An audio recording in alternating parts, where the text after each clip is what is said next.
Hello everyone, welcome to sweet memories. Upcoming రివ్యూలోకి వెళ్ళిపోదాం. నిషిక, వైజయంతి, యువరాజ్ ముగ్గురు కలిసి నిషిక ప్రెగ్నెన్సీ డ్రామా బయటపడకుండా ఉండడానికి, నిషిక నేచురల్గా అబార్షన్ అయ్యి తన ప్రెగ్నెన్సీని కోల్పోయింది, దానికి కారణం జగదాత్రి అని జగదాత్రిపై నింద మోపేలా ఒక పక్కా ప్లాన్ వేసుకుంటారు. పాపం నిజం తెలియక జగదాత్రి నిషిక వాళ్ళ ప్లాన్లో చిక్కుకుంటుంది.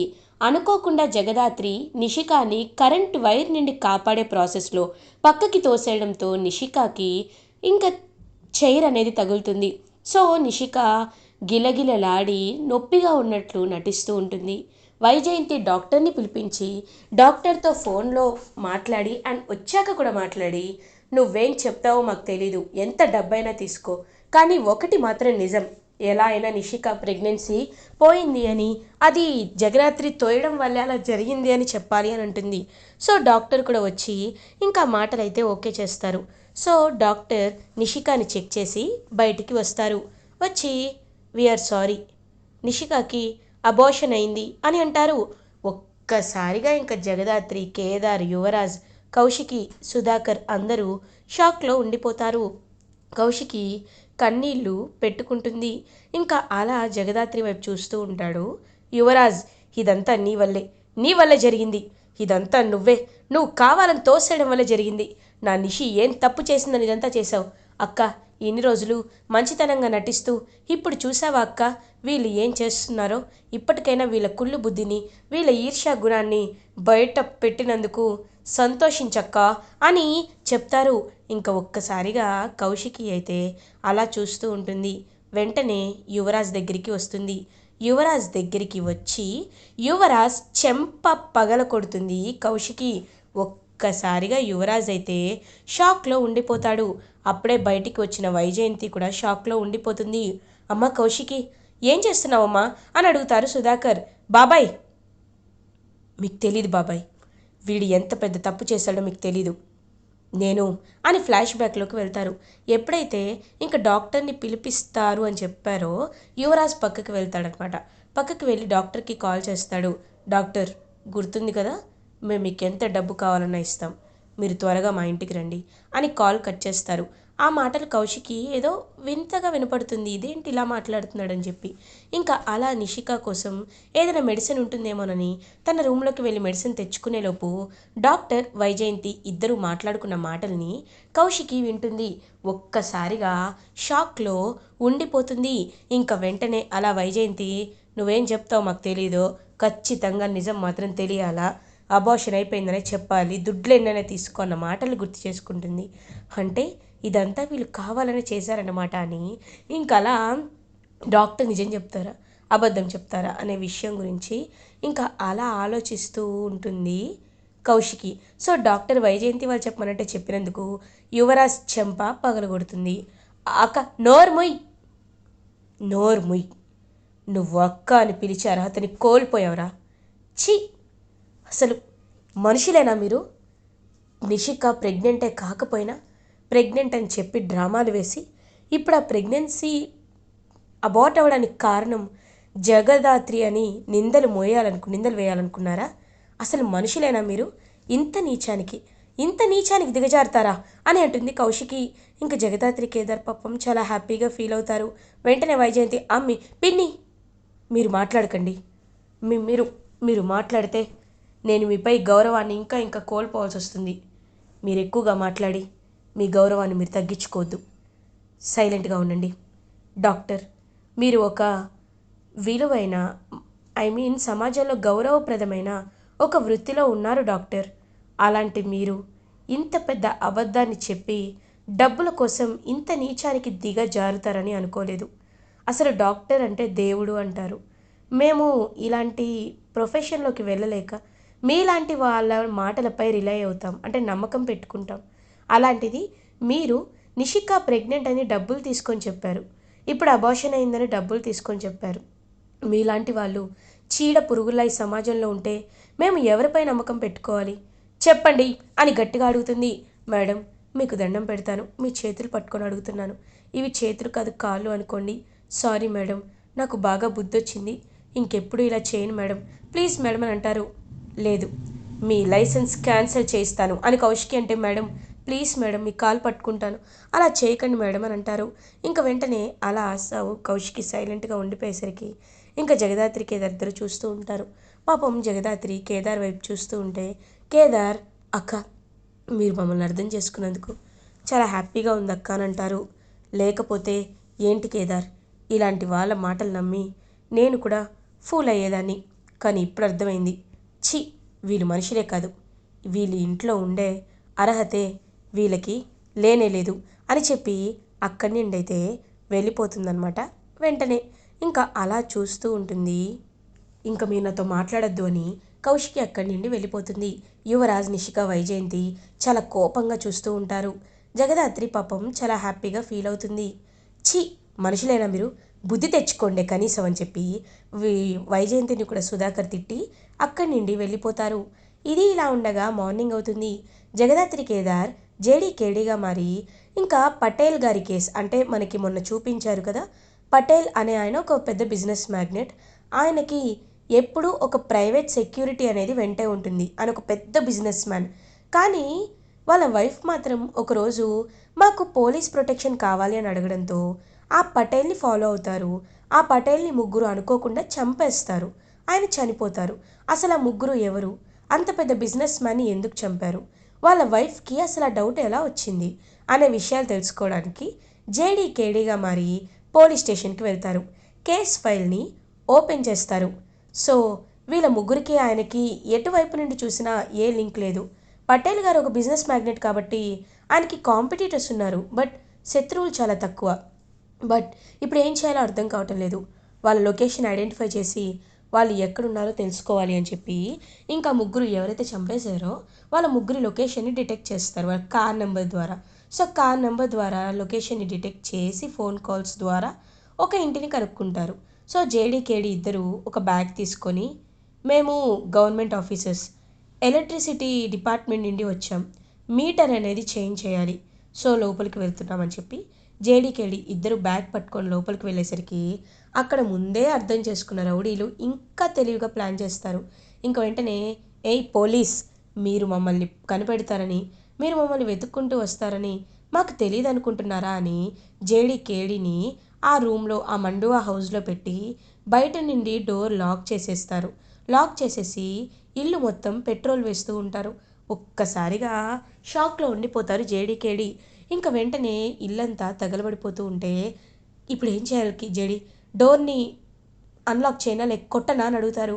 లేదు, మనకి 5 minutes మాత్రమే టైం ఉంది, మనం చచ్చిపోతాం జేడి, కాబట్టి ఈ 5 minutesలోనే మనం ఏదో ఒకటి ఆలోచించాలి అని చెప్పి ఇంకా అలా థింక్ చేస్తూ ఉంటే వాళ్ళకి ఒక డోర్ అనేది కనబడుతుంది. ఒక మెయిన్ డోర్ కాకుండా సైడ్ డోర్. ఆ సైడ్ డోర్ నుండి జేడీకేడి ఇద్దరు వచ్చేస్తారు బయటికి.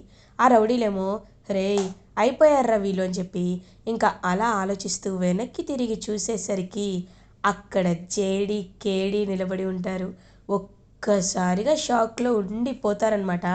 ఇంకా రౌడీలైతే, హేరా షాక్ అయ్యారా, షేక్ అవుతున్నావా, నిన్ను అన్న రౌడీలని పట్టుకొని చెయ్యి గట్టిగా మెలితిప్పి వాళ్ళ చెంపలు చెంపలు పగలు కొడుతూ కాళ్ళు చేతులు విరక్కొడుతూ ఉంటారు జేడి అండ్ కేడి. అలా ఇద్దరు కలిసి ఫుల్గా కొట్టి కొట్టి, ఇప్పుడు చెప్పండ్రా ఎవరు మీరు, ఆ ముగ్గురిని ఎక్కడ దాచిపెట్టారు, అసలు ఆ ముగ్గురు ఎవరు, పటేల్కి వాళ్ళకి సంబంధం ఏంటి, అసలు ఆ ముగ్గురు వెనుక ఉన్న అసలైన వాడు ఎవడు, ఈ విషయాలు నాకు కావాలి చెప్పు అని అంటారు. అంటే మాకు మాకు ఏయ్, నిజం చెప్పలేదో చంపేస్తాం, ఆ ముగ్గురు ఎక్కడున్నారో చెప్పండి రా అనేసరికి సిటీ అవుట్స్కట్స్లో ఒక గెస్ట్ హౌస్ ఉంది, అక్కడ దాచిపెట్టామని అంటారు. జేడి కేడి పద వెళ్దాం అని చెప్పి జేడీకేడి ఇద్దరైతే ఇంకా గెస్ట్ హౌస్కి బయలుదేరుతారు. వాళ్ళ ముగ్గురు ఏమో టెన్షన్తో గిలగిల్లాడిపోతూ ఉంటారు. ఇప్పుడు ఈ నిజం బయటపడుతుంది అంటావా, తెలిసిపోతే ఇంకేమైనా ఉంటుందా అని చాలా టెన్షన్ పడుతూ ఉంటే డోర్ బ్లాస్ట్ అయిన సౌండ్ వినపడుతుంది. ఇంకా అలా జేడీకేడి ఇద్దరు లోపలికి ఎంటర్ అవుతారు. ఎంటర్ అయ్యి ఇంకా గట్టిగా పట్టుకుంటాడు అనమాట కేడి ఆ ఇద్దరిని. లేడీని జేడీ పట్టుకొని ఒక్కటి కొడుతుంది. ఎందుకు చంపాలనుకున్నారు, అంత పక్కాగా ప్లాన్ చేసి ఎందుకు చంపాలి అనుకున్నారు చెప్పండి. చెప్తాం సార్, చెప్తాం అని వాళ్ళు ఫ్లాష్ బ్యాక్ చెప్పడం అయితే స్టార్ట్ చేస్తారు. ఫ్లాష్ బ్యాక్లోకి వెళ్ళేటట్టయితే పటేల్ ఒక బిజినెస్ మ్యాన్. ఆయనకి ఒక భార్య ఉంటుంది, కానీ తనకి పిల్లలు పుట్టరు. కాబట్టి ఆయన ఏం చేస్తాడంటే ఇంకొక వైఫ్ని పెళ్లి చేసుకొని అన్అఫీషియల్గా ఆవిడకి ఒక బిడ్డ పుడుతుంది. సో ఇంకా చాలా గారాబంగా సెకండ్ వైఫ్ దగ్గర ఉన్న పాపని పెంచుకుంటూ ఉంటాడనమాట. అదంతా చూస్తూ ఇంక ఫస్ట్ వైఫ్ చాలా జెలస్గా ఫీల్ అవుతుంది. తను ఎంతైనా నా కన్న కూతురు కాదు కదా అనే ఒక ఫీలింగ్ అనేది, ఇన్ఫీరియారిటీ కాంప్లెక్స్ అనేది వస్తూ ఉంటుందన్నమాట ఆ ఫస్ట్ వైఫ్కి. కాబట్టి ఎప్పుడు వాళ్ళ దగ్గరే ఉండడం, వాళ్ళతోనే టైం స్పెండ్ చేస్తూ ఉండడం అనేది తనకి నచ్చదు. సో పక్కా ప్లాన్ వేసుకొని ఎలా అయినా చంపేయాలి, అప్పుడే నాకు పెద్ద వైఫ్ కాబట్టి నాకు ఆస్తి వస్తుంది, అండ్ నేను కూడా ఏమీ తెలియనట్టు నాటకం వేయొచ్చు అని చెప్పి ఒక ప్లాన్ వేసుకుంటుంది. తనకి సంబంధించిన వాళ్ళ అన్నయ్య పిల్లల్ని వాళ్ళని తెచ్చుకొని ఒక ప్లాన్ అయితే చెప్తుంది. ఇలా ప్లాన్ చేయండి అని అంటుంది.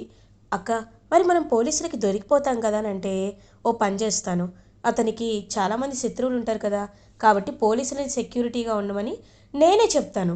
అప్పుడు నాపై వాళ్ళకి డౌట్ రాదు. ఎవరైనా దొంగలు వాళ్ళే పోలీస్ దగ్గరికి వెళ్ళి కంప్లైంట్ ఇవ్వరు కదా, కాబట్టి నేనే కంప్లైంట్ ఇస్తే నాపై డౌట్ రాదు. అలా చేద్దామని చెప్పి ఆయన ఫస్ట్ వైఫ్ ఇదంతా చేస్తుందన్నమాట. సో అలా ఫస్ట్ వైఫ్ అయితే ఇంకా అలా ఫోన్ చేసి, రే ఎయిర్పోర్ట్ నుండి ఇప్పుడే బయలుదేరాడంట, రెడీగా ఉండండి రా అని చెప్పి ఇంకా వాళ్ళని ఒక పక్కా ప్లాన్ వేసి ఆ పటేల్ని చంపేస్తుంది. ఇలా ఫ్లాష్ బ్యాక్ అంతా తెలుసుకుంటారు. ఒక్కసారిగా షాక్లో ఉండిపోతారనమాట. ఇంకా వెంటనే ఇంకా జేడీకేడి ఇద్దరు ఆ పటేల్ ఫస్ట్ వైఫ్ దగ్గరికి బయలుదేరుతారు. బయలుదేరి ఇంకా వాళ్ళైతే గట్టిగా ఆవిడ్ని పట్టుకొని వచ్చి అరెస్ట్ చేస్తారు.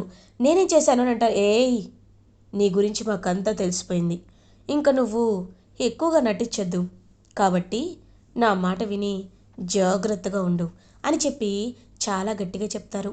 సో ఇంక వెంటనే అలా ఆవిడని అరెస్ట్ చేసి తీసుకువెళ్తారు. అలా కేసు అయితే సాల్వ్ అయిపోతుంది. సాధు నాయక్ చాలా హ్యాపీగా ఫీల్ అవుతారు.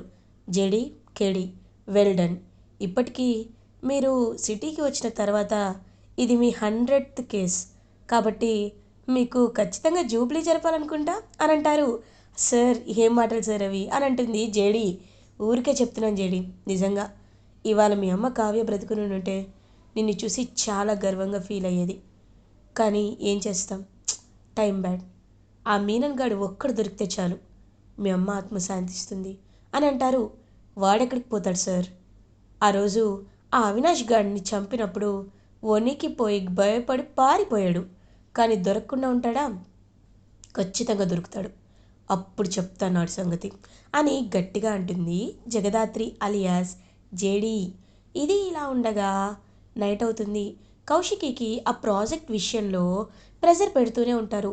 ప్రాజెక్ట్కి టీమ్ లీడర్గా ఒకరిని సెలెక్ట్ చేయాల్సిందే అని చెప్పి ఇంకా దానికి కేదార్ అని అనుకున్నా సరే, కేదార్ యువరాజ్కి భయపడి, అంటే ఎక్కడ మళ్ళీ గొడవ చేస్తాడు అని చెప్పి చాలా భయపడుతూ ఉంటారు. ఇంకా వెంటనే కౌశికి కేదార్ దగ్గరికి వస్తుంది. వచ్చి, కేదార్, నువ్వు మాత్రమే ఈ ప్రాబ్లమ్ని సాల్వ్ చేయగలవు, నువ్వే ప్రాజెక్ట్కి హెడ్గా ఉండాలి అని అంటారు.